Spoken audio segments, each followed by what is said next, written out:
Yan guys, dito naman tayo sisilip sa Plaza Mexico naman. So ikot-ikot tayo dito, no. Ang laki na ng improvement dito sa Plaza Mexico. So nagre-routing na pala sila dito. Ito na yung rerouting. So update lang natin yung Plaza Mexico dito, kung kamusta na. So tara guys, simulan na natin na, huwag na natin patagalin. Mag-ikot-ikot dito sa Plaza Mexico.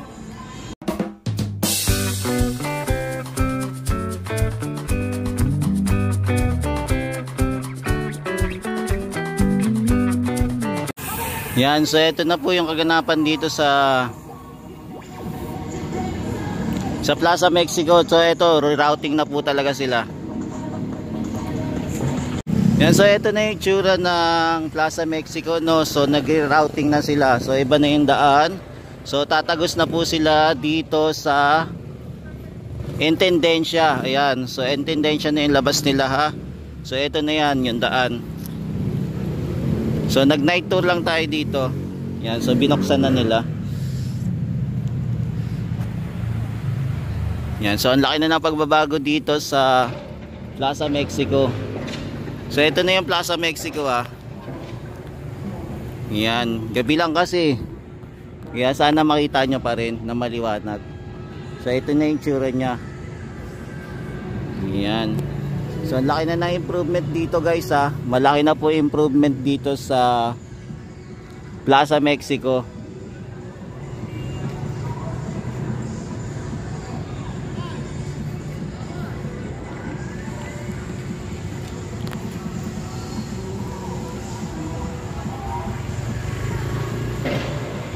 Tapos matanaw din po natin yung Binondo Intramuros Bridge. Yan.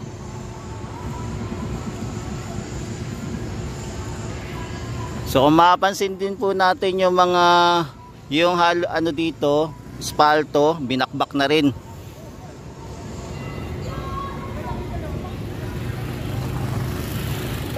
Tapos hinarang po muna yung part dito, hinarang muna.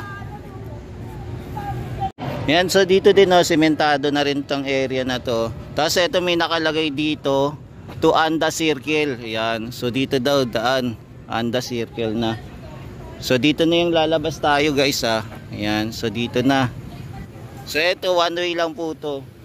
One way lang. Ayan.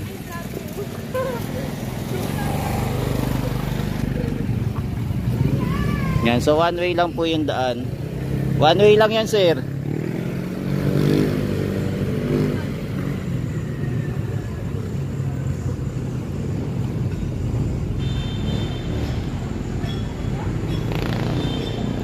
Yan, sinabihan ko na one way pero umano pa rin eh, umikot pa rin. So ito na yung labas. Yan.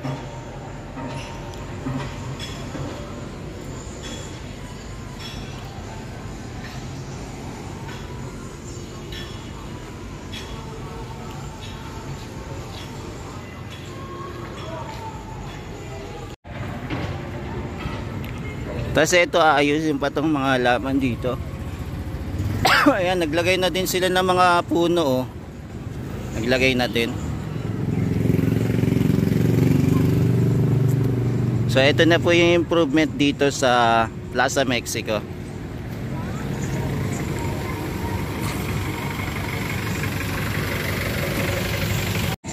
Tapos ito, meron na din silang puno. Naglagay na sila ng puno. Yan, naglagay na. Tapos meron pa rin mga brick dito. Tapos may mapapansin tayo nagpa-practice.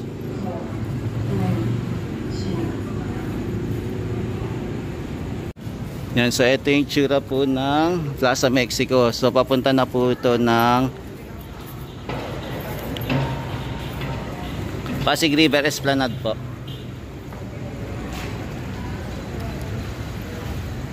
Yan, laki na ng improvement, no? Laki na. Laki na ng pagbabago dito sa Pasig River, sa may Plaza Mexico po.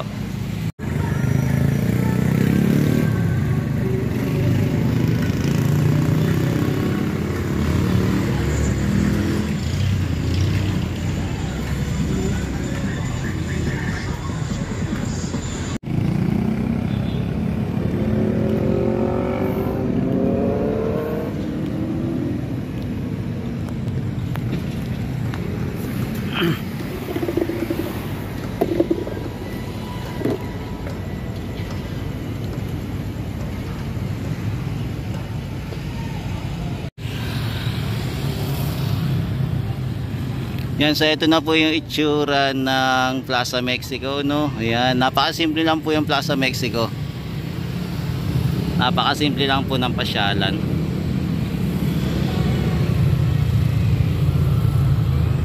So ito na po yung improvement dito sa Plaza Mexico.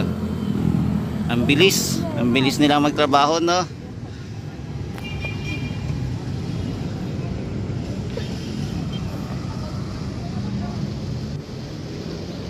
Yan, so ito na guys, yung Plaza Mexico. So napapansin natin, nag-rerouting na sila.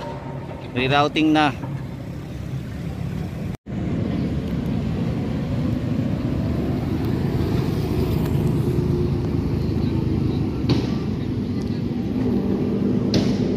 Yan, alamin na lang natin kung saan kaya ilalagay dito yung stage, no? Kung meron ba ilalagay na stage dito?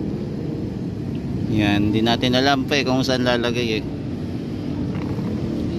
So ito na yung itsura ng Plaza Mexico as of December 16. Mukhang malapit na ito matapos. Konti na lang at matapos na. Perfect pasyalan na ng ating mga kababayan. Yan, inarangan na din pala dito. So hindi na tayo makakalapit doon.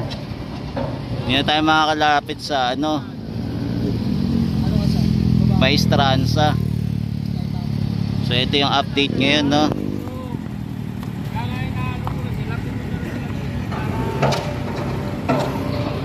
Yan, hindi na tayo makaka-vlog ng malapit. So ito, naayos na din pala dito yung mga tiles. Ayos na rin. So ito yung backhook na, backhook. Yan. So nag-ooperate ngayon. So yung pagbabaon po ng mga pilote, ongoing pa rin po. So ongoing yung construction nila para ibaon po yung pilote sa ilog Pasig ulit. Pinakabaon ng baon ng pinakamalalim. Ayan. Muusok-usok pa, no? Grabe, habang pinapalo yung pilote.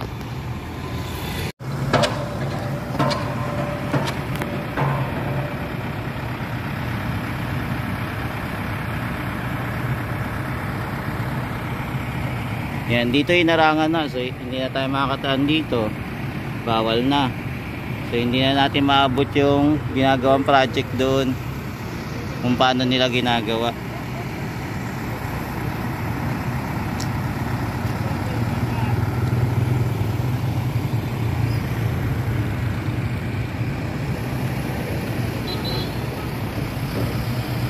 Yan, so ito matanaw pa rin natin yung Binondo Intramuros Bridge. Yan, kaganina dumaan tayo dyan. Yan, so ito yung kaganapan ngayon. So ang oras na ngayon ay 9:34. Ayan, mamaya uwi na tayo, mga tropa kids. So sumilit lang tayo dito sa Plaza Mexico at saka sa Maestranza, itong mga ginagawa. So medyo limited na lang yung paglapit natin. Hanggang dito na lang po tayo sa Mayto Line, no? Para mag-update. So totally clean house na po kasi yung lugar dito. Yan, so totally clean house na lahat. So hanggang dito po yung project nila. So eto, yan, may mga lupa-lupa dito na hindi pa po natatanggal. So abangan natin kung kailan nila to tatanggalin, yung mga lupa-lupa.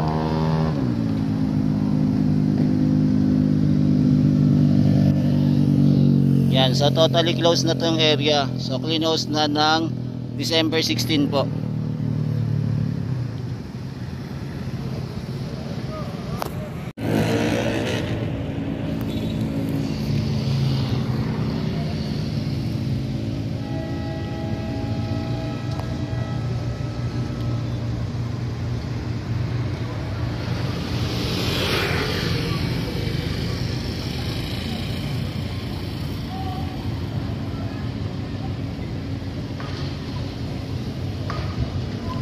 Yan, so ito yung latest update natin dito sa Plaza Mexico. So ang laki na ng pinagbago ng Plaza Mexico.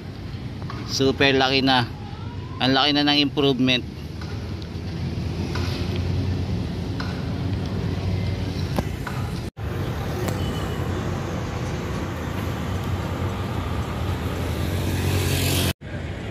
Yan, so ito naman yung Pasig River Esplanade. Yan, napuputol-putol tuloy ako.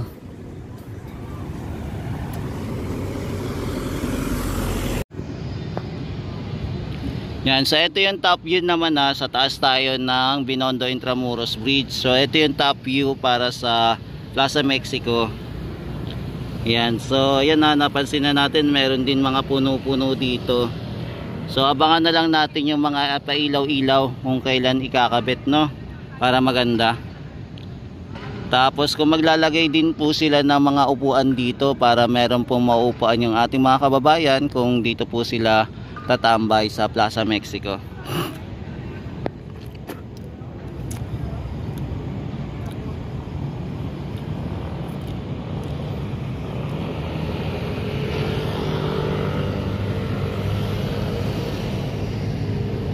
Yan, ito guys, ito lang po muna yung latest update natin dito sa Plaza Mexico. So update ulit natin sa baka sa Wednesday po, silip po ulit tayo dito sa Plaza Mexico, no, mga tropa kids. Yan, maraming salamat sa pagsama nyo po ulit kay JR Doria TV. Yan, maraming salamat po at lagi po kayo nandiyan.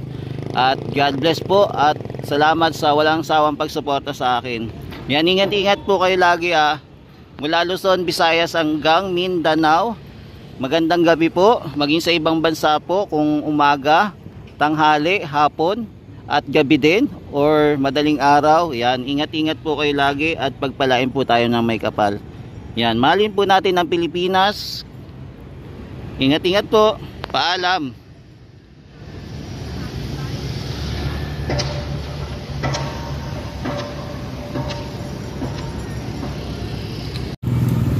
Yan, napansin din po pala natin na wala po ngayon mga vendors, no, dito sa gilid. Wow, malinis, ganda ng pasyalan, walang vendors. Yan, sana tuloy-tuloy ito, no, na wala ng vendors dito sa area para malinis tignan. Kasi pasyalan to tapos naka-stack dito yung mga vendors. Yan, sana magtuloy-tuloy po. So ito muna yung latest update natin ngayon. Yan, pati pala dito, no, vendors allows na. Wow, ang linis na. Tuloy-tuloy na kaya to. Tinanggal na yung vendors. Ang ganda yan, tignan. Ewan ko kung tutuloy-tuloy na to na wala ng vendors dito sa area. Yan. So ito yung latest update natin dito sa Pasig River Esplanade. Wala nang vendors, ang linis. Ang ganda tignan. Pang world class na dating pagka ganito yung tsura.